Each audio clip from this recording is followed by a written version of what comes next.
Welcome everybody to the University of Applied Research and Development's Educators podcast. I'm delighted to have Dr. Don Brown with us this morning. He is an instructional technologist. He has had many leadership roles, highly creative. I'm looking forward to hearing how he's going to challenge us today to think deeper about the center of our role as education professionals. Welcome, Don. Thank you. I'm very happy to be here. Tell us about you and what you've been doing. Our chat before the chat has been really interesting, so please carry on. Well, I'll do the short time capsule of my experience so far. So I started out as a music teacher and played trombone, sang in a song and dance troupe, sang opera, background chorus kind of thing. After that, I got my Master of Arts in Teaching, and I took an elementary position then because I realized through teaching music that I actually connected more with that age group. Luckily, music was K-12, so that was really a good thing to find out. I did that a long time, and then later I took on the challenges of being a school administrator. I opened a virtual statewide school in one state after having been an assistant principal. I was principal of a bricks and mortar school as well. Most recently, though, in the last 10 years or so, I would call myself an instructional technologist, even though I've been called an instructional coach or a coordinator. But my goal has been to find out ways to take this idea of blended learning, which is the best use of face-to-face teaching combined with the best use of online teaching or computer-based teaching, how that dynamic works for the student and for the teacher, with kind of the center at where is the motivation, where's the creativity, and how can a teacher find themselves in a balance between face-to-face and online teaching, or what, it could all be face-to-face, but you're using technology, right?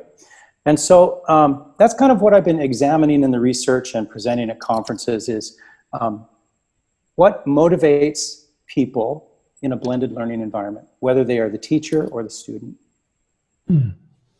Really interesting. I didn't know that you'd launched your own school in the state, a virtual school.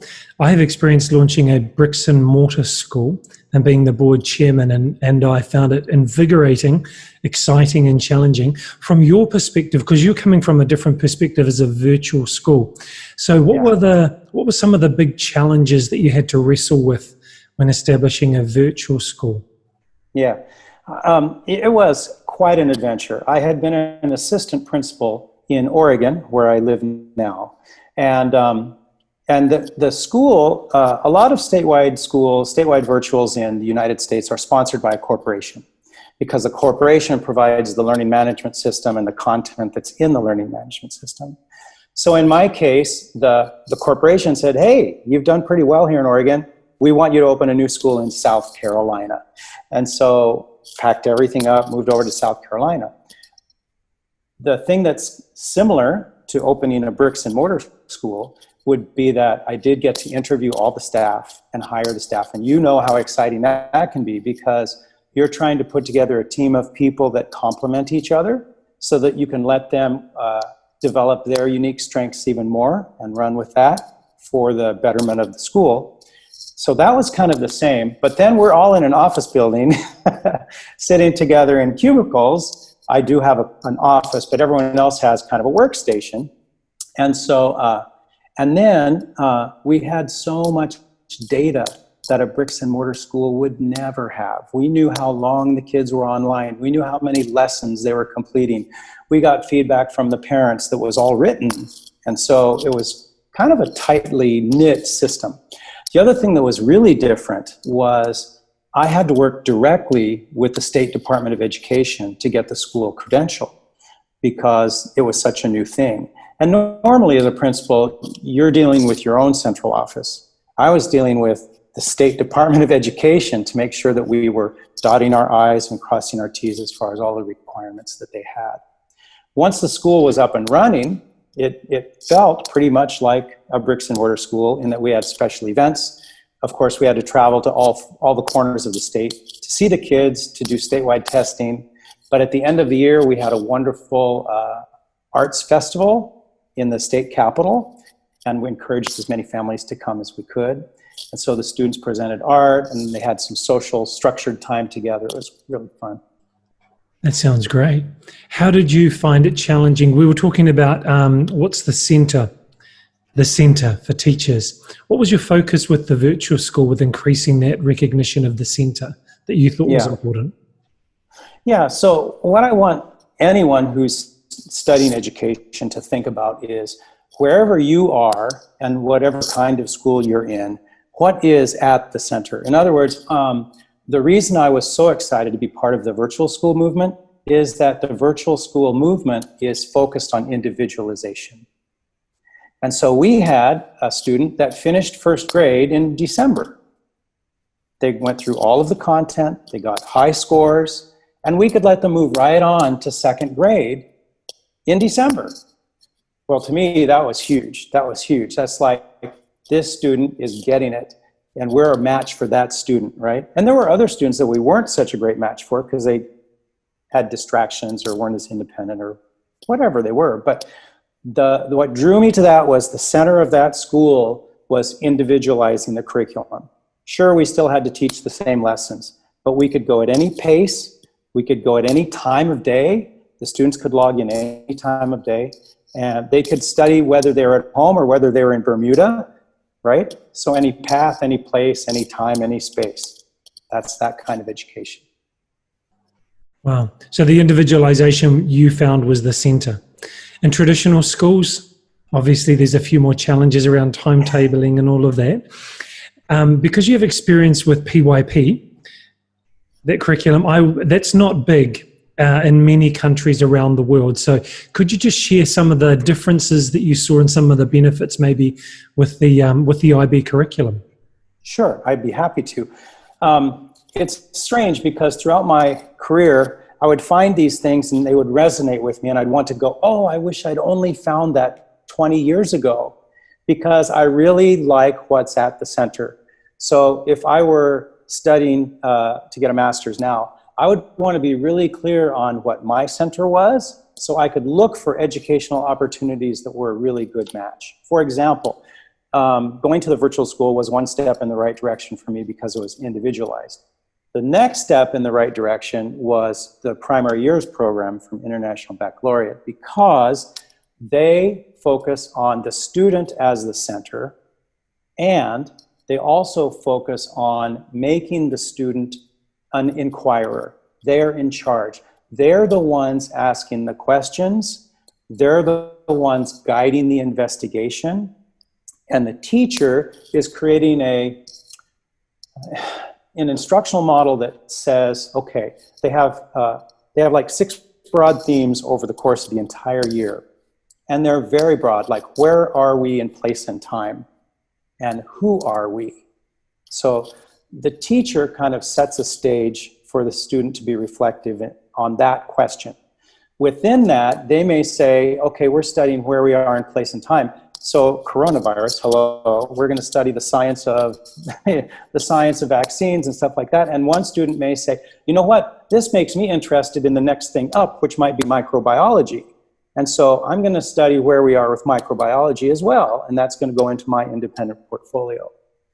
So it's another form of individualization that takes a set of guided inquiry questions that can be within a fairly set curriculum, but the purpose is to create a reflective inquirer who can be in charge of their own learning.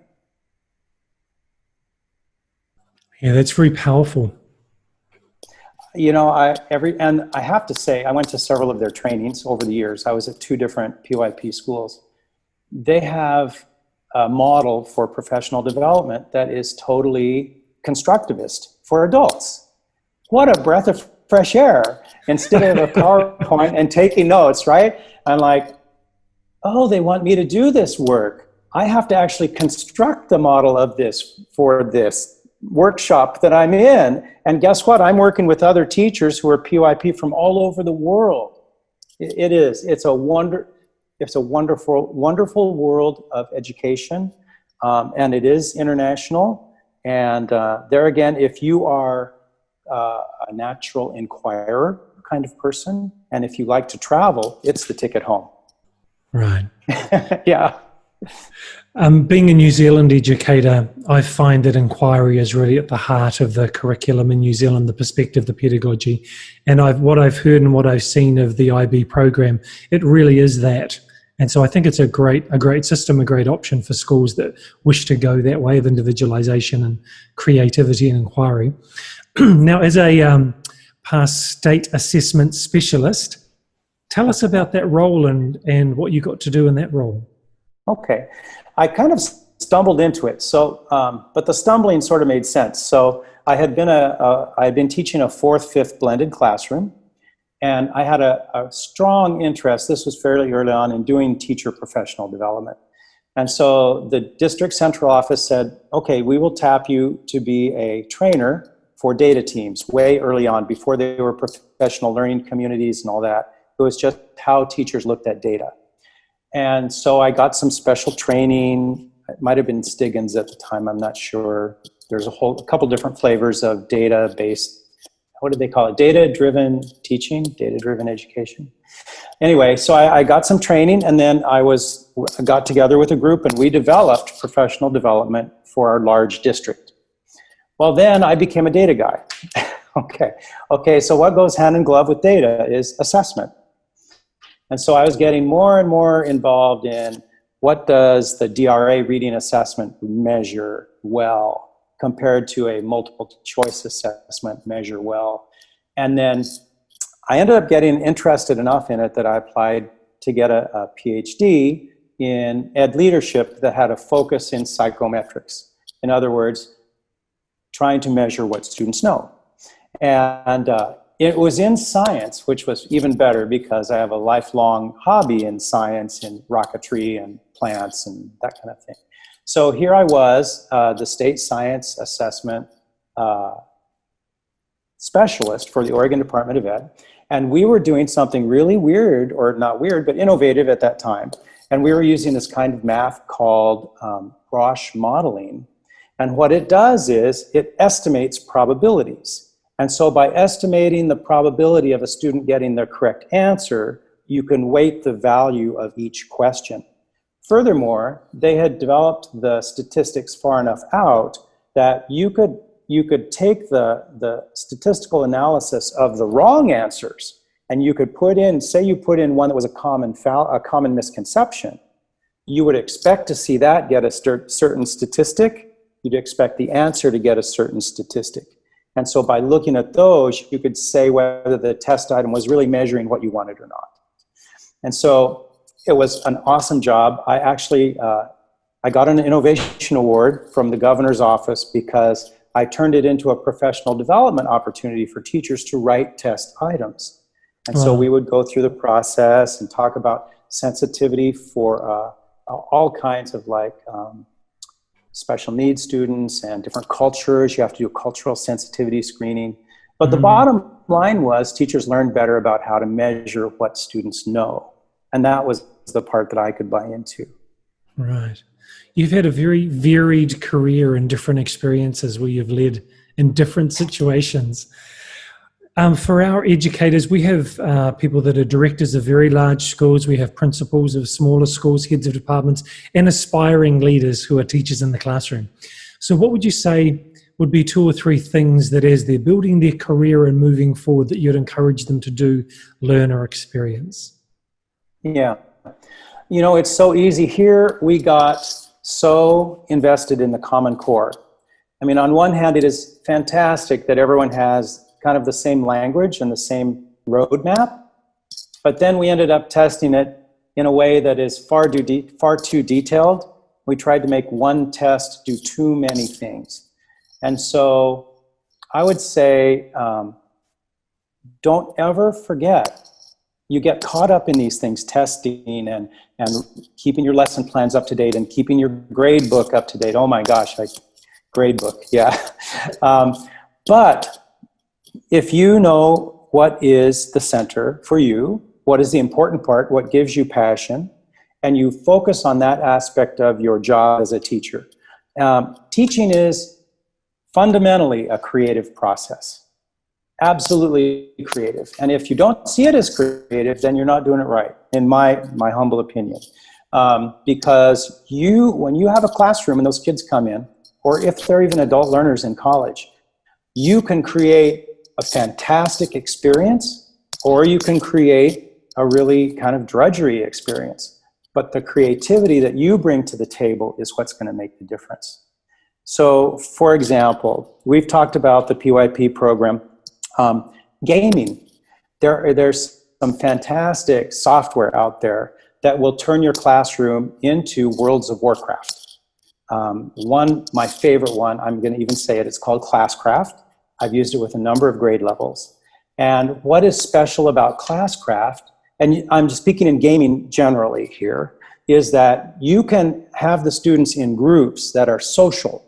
You are intentionally putting their social pressures on each other, their relationships. You're using those to create success in the classroom.